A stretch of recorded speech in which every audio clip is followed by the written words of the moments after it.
Hi, church. Welcome to day 5 of our all church New Year's fast. I'm just getting so much feedback, and I'm really grateful for that. It's exciting what God is doing amongst us and some of the things He's speaking to us. So, I just earlier this morning got some more good feedback about all of this. Someone was talking about how God brought a song to them during their worship time at home, which, by the way, is such a great idea. This was particularly something God had put on this person's heart as they began their fast to just increase the amount of worship that they're doing on their own at home. And a song came on during that time that was a song of hope about what God is doing in this generation. And the Lord just connected it so strongly for her to new life, and she was sharing that. It's encouraging. God really is at work through this. So I encourage you, keep up the good work and keep letting me know about the things God's doing for you. Now, I also want to mention this. I talked about this briefly the other morning that said I would get back to it. Someone had a dream of several days ago, and I won't go into all the details about it. And by the way, dreams can be tricky. Some are of God, and some are the result of too much chili too late in the evening, So, but as she shared this dream with me, I felt very strongly in my spirit that this was something of the Lord. And I won't give all the details of the dream. I couldn't do it justice anyway. But what really stood out to me, what really resonated in my heart, was this piece of it.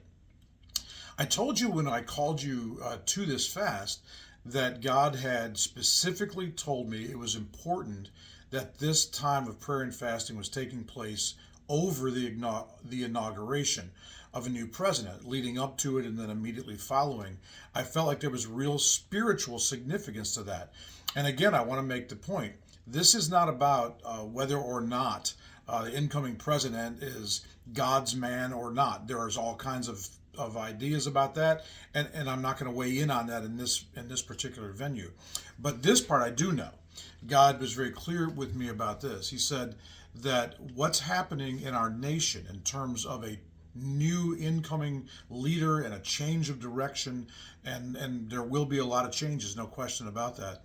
I felt like the Lord said to me that is just an earthly symbol of or representation of what is going on spiritually. I am ushering in a new era. There are going to be many new things that I'm bringing in during this new season, and that we need to be ready for that.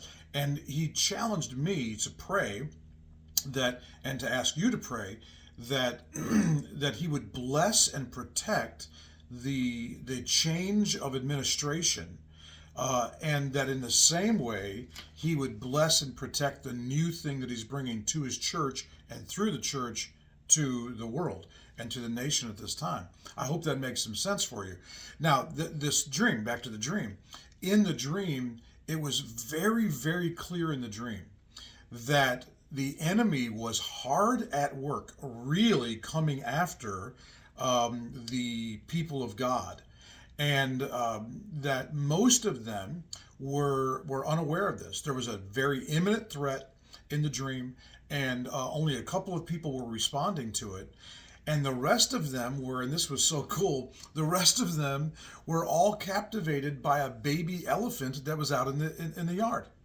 And they're paying attention to this baby elephant, which is, I don't see how else you can interpret that but an incoming new Republican administration.